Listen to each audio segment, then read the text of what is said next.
Let's start the dozer. It's cleaned.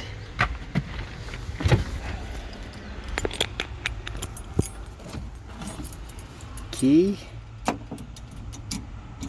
ignition, neutral,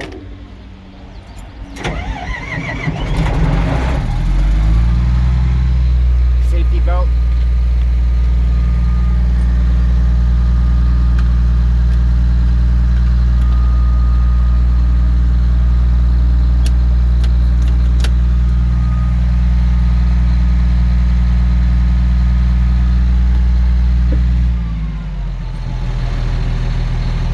throttle, brake,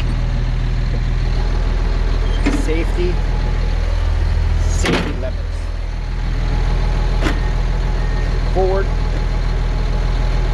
reverse, blade up and down. There you go. 3/4 tanks of fuel.